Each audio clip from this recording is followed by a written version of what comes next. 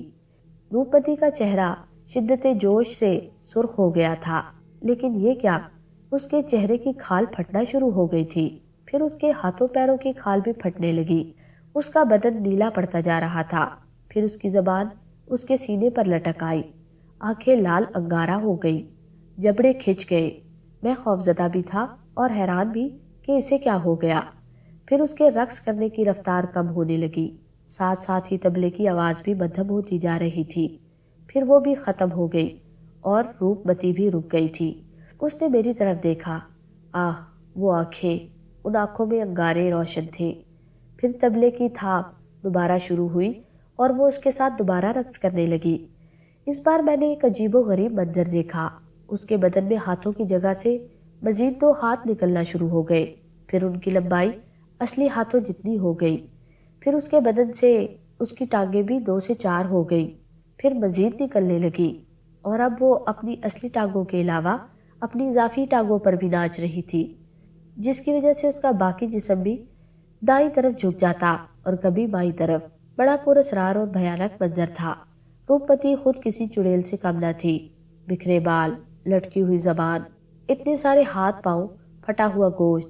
پھر رقص کرتے کرتے اچانک وہ رک گئی اور جھٹکے سے میری طرف مڑی۔ شاہو، بڑی عجیب سی آواز تھی اس کی۔ جی شاہو، تجھے مورتی چاہیے نا؟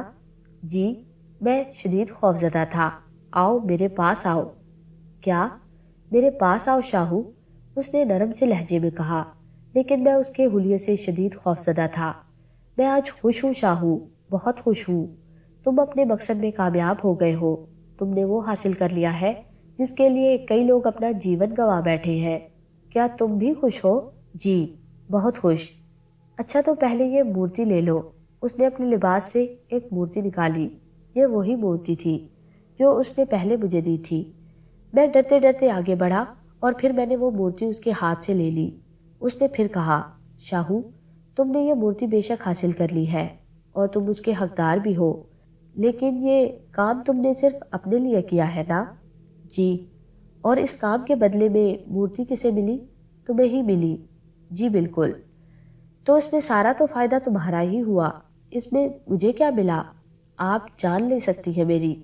ارے نہیں، ایک اتنی ہمت والا لڑکا جس نے بڑے بڑوں سے ادھورا رہ جانے والے عمل کو کر دکھایا، اس کی زندگی تو میرے لیے انتہائی قیمتی ہے، اور پھر سب سے بڑھ کر یہ کہ تم میرے دوست ہو، اور اس دوستی کے صلے میں تم سے ایک کام لینا چاہتی ہوں۔ مجھے بتائیے کیا کام لینا چاہتی ہے مجھ سے آپ؟ میں وعدہ کرتا ہوں آپ کا ہر کام کروں گا، میں نے سہمے سہمے لہجے میں کہا۔ میری اب بھی وہی کیفیت تھی۔ نہیں شاہو، ڈرنے کی ضرورت نہیں، اب سمپورنی کا مجسمہ تمہارے پاس ہے، اب تم خود ڈرانے والی چیز ہو، ایک طاقت کے مالک ہو، اس طاقت کو استعمال کرتے ہوئے میرا وہ کام کرو گے۔ جی، میں نے پھر اسی انداز میں کہا۔ اس دنیا میں ہر شخص کے کچھ دوست ہوتے ہیں، جیسے تم میرے دوست ہو، لیکن زندگی کے ہر موڑ پر اس کے دشمن بھی اس کے منتظر ہوتے ہیں، اور ان کا ایک ہی کام ہوتا ہے، اپنے حریف کا نقصان یا پھر اس کی موت۔ اس جیون پھیر میں میرے بھی 5 دشمن ہیں جو میری جان لینے کے خواہش مند ہیں، لیکن میں چاہتی ہوں کہ میں ہی انہیں ان کے جیون سے آزاد کر دوں، انہیں اس تکلیف سے ہمیشہ کے لیے مکتی مل جائے کہ میں ابھی تک زندہ کیوں ہوں۔ تم سمجھ رہے ہو نا میری بات؟ جی میڈم، اور اس کام میں تم میرا ساتھ دو گے، بلکہ ان 5 دشمنوں کو تلاش کر کے تم ہی ان کا خاتمہ کرو گے۔ جی میں نے خوفزدہ سے لہجے میں کہا۔ ہاں، تمہیں میرا کام کرنا ہوگا۔ مجھے اپنے ان 5 دشمنوں کا خون چاہیے، لیکن میں کس طرح؟ میں مسلسل گھبرایا ہوا تھا۔ سمپورنی کی مورتی ہے نا تمہارے پاس؟ بہت بڑی شکتی ہے، اور اس شکتی کا مظاہرہ تم دیکھ بھی چکے ہو۔ ترتیب وار ان دشمنوں کا خیال کرنا، یہ مورتی ان تک تمہیں پہنچا دے گی، اور اس کے بعد کیا کرنا ہے تمہیں خود ہی سوچنا ہوگا۔ مجھے بس ان کا خون چاہیے، اور جب تم ان 5 کا خون میرے پاس لے کر آؤ گے تو پتہ ہے کیا ہوگا؟ کیا؟ یہ سمپورنی کی شکتی کچھ معاملات میں محدود ہے، لیکن ان 5 کے خون لانے کے بعد تم امر شکتی کے مالک بن جاؤ گے۔ میں تمہیں وہ شکتی دوں گی کہ پھر شاید تم سے بڑا شکتیمان کوئی نہ ہوگا۔ پھر اس نے بیدیکا کے مجسمے کے نیچے رکھا ہوا ایک پیالہ اٹھایا۔ اس پیالے میں ایک عجیب سا سیال تھا۔ اس کا رنگ بالکل سفید تھا اور یہ بالکل پانی ہی کی طرح کا تھا، لیکن پانی سے گاڑھا تھا۔ اس نے وہ سیال میرے منہ پر ڈال دیا۔ جا بالک، تیری وجے ہو، سمپورنی کی شکتی تیرے ساتھ ہے، روپمتی کا آشیرواد تیرے ساتھ ہے، وجے تیرا مقدر ہے، تیری وجے اوش ہوگی، تیری وجے ہوگی۔ روپمتی بلند آواز میں کہتی رہی، لیکن میں خاموش رہا، اور اس خاموشی کی وجہ آنکھوں میں ہونے والی شدید جلن تھی جس نے مجھے بے چین کر دیا تھا۔ میں اپنی بے چینی کا اظہار روپمتی کے سامنے نہیں کرنا چاہتا تھا، لیکن پھر یہ جلن شدید ہو گئی اور میں نے دونوں ہتھیلیاں آنکھوں پر رکھ لی۔ مورتی میرے بائیں ہاتھ کی انگلیوں میں دبی ہوئی تھی۔ کافی دیر تک میں اپنی آنکھیں ملتا رہا۔ یہ شاید اسی پانی کا اثر تھا جو روپمتی نے میرے چہرے پر ڈالا تھا۔ اس پانی میں مرچیں یا ایسی ہی کوئی چیز شامل تھی کہ کچھ دیر کے لیے میری آنکھیں بالکل بند سی ہو گئی۔ پھر یہ جلن کم ہونا شروع ہو گئی، لیکن میں اب بھی آنکھیں مل رہا تھا، اور پھر آہستہ آہستہ یہ جلن ختم ہو گئی۔ میں نے آنکھوں پر سے ہاتھ ہٹا لیے، لیکن یہ کیا؟ یہ کون سی جگہ تھی؟ سارا منظر ہی تبدیل ہو گیا تھا۔ اب نہ وہ مندر تھا، نہ بدیکا کا مجسمہ، نہ روپمتی میرے سامنے تھی، بلکہ میں ایک میدانی ڈھلان میں کھڑا تھا۔ ایک ایسا میدانی ڈھلان جس میں مختلف قسم کے خودرو پودے اگے ہوئے تھے۔ کہیں کہیں لمبی گھاس ان پودوں کے درمیان جھانک رہی تھی۔ دور دور تک کھلا میدان نظر آتا تھا۔ کافی دور ایک سڑک نظر آ رہی تھی اور میں اس سڑک کی جانب چل پڑا۔ دل میں یہی خیال تھا کہ کسی طرح اس سڑک تک پہنچ جاؤں اور کسی ایسے شخص کو تلاش کروں جو مجھے کسی آباد علاقے کا رستہ بتا دے یا مجھے وہاں تک لے جائے۔ چنانچہ میں وہاں سے چلتا رہا اور پھر اوپر پہنچ گیا۔ یہ ایک شفاف سڑک تھی۔ دور دور تک کسی آدم ذات کا نام و نشان نہ تھا۔ سڑک کی دوسری طرف بھی ایسی ہی ڈھلان تھی۔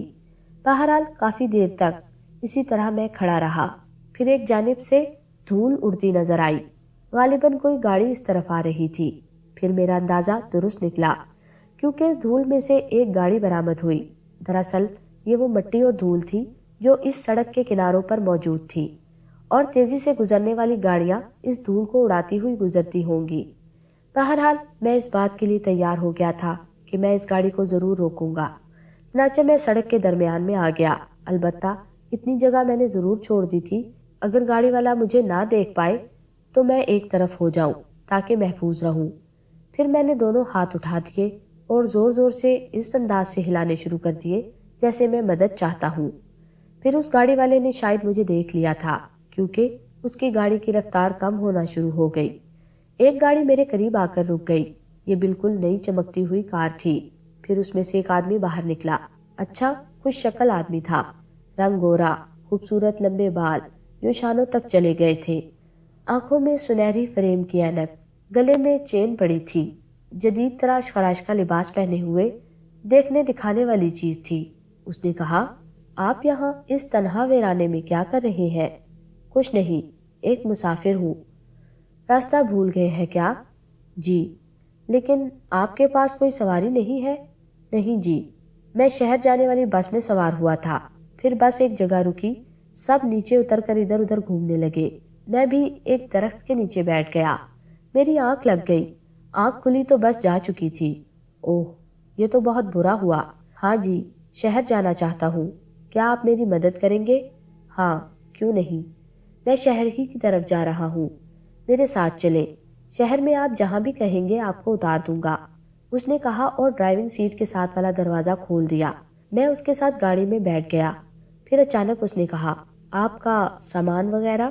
وہ بس میں ہی تھا۔ سامان کے ذکر سے مجھے مورتی کی یاد آ گئی جو میں نے اندرونی لباس میں چھپا لی تھی۔ اوہو، یہ تو بڑا برا ہوا۔ آپ کا پرس وغیرہ تو ہے نا آپ کے پاس؟ جی نہیں۔ تو کیا وہ بھی اس سامان کے ساتھ؟ جی ہاں، بالکل۔ تو پھر اس بس کو تلاش کرنا ہوگا، اور اگر سامان نہ ملا تو اس کی رپورٹ کرنا ہوگی۔